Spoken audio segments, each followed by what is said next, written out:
treat you the way I'd like you to treat me. I'm going to do. Treating others as you would like to be treated is often known as the golden rule because people have found it is the easiest way to get along with others. So if Kylie would have known this in her last lesson, she would have known not to call people names. She would have treated her friends as she would like to be treated. So I want you guys to think of 3 to 5 ways that you want to be treated. So think of how you want to be treated when you go to school, when you're at home, when you're with friends, when you're with family.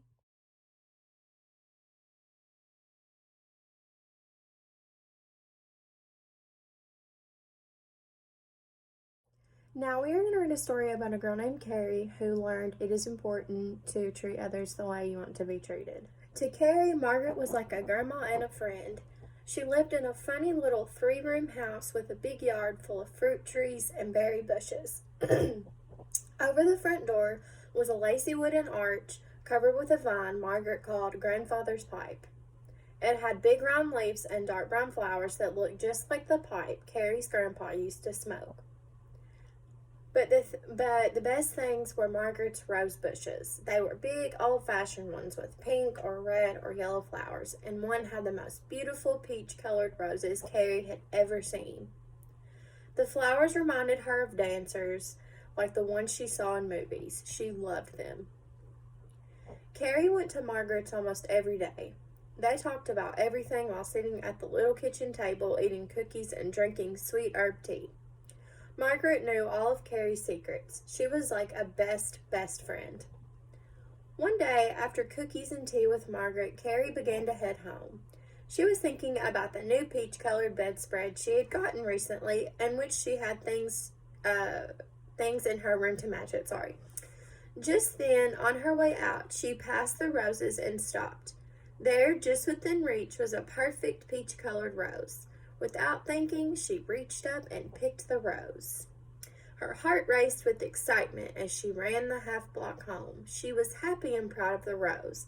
The rose was so beautiful. She couldn't wait to get it home. Carrie burst through the door and said, "Look what I got, Mom! How beautiful!" Her mother smiled. "Where on earth did you find it?" Carrie's mouth opened wide. She hadn't thought about it when she picked the rose. It had seemed all right. Now she realized she had taken something from her friend without asking. Suddenly her eyes filled with tears and she stared at the ground. "Margaret doesn't know I took the rose." She looked up. The rose was so pretty. She began to cry. "I'm sorry, Mom. I'm really sorry." Her mother knelt and held her close. "You'll have to take the rose back and tell her what you did." Carrie sniffled and nodded her head. "And Carrie," her mother continued, "this is a good lesson for you. You should always remember to treat others as you'd like to be treated. It wouldn't be fun for someone to take something from you, right?" Carrie nodded. They began to walk to Margaret's house together, and Carrie's mom supported her as she confessed to Margaret, who was a forgiving friend. As they walked back home, her mother said, "I know how hard it was for you to admit what you did. You were wrong to take the rose. But telling the truth about it was a very grown-up thing to do. I'm proud of you." It was really hard for Carrie to admit her mistake, but she knew she was wrong and she knew it was the right thing to do. She used positive actions by admitting her mistakes.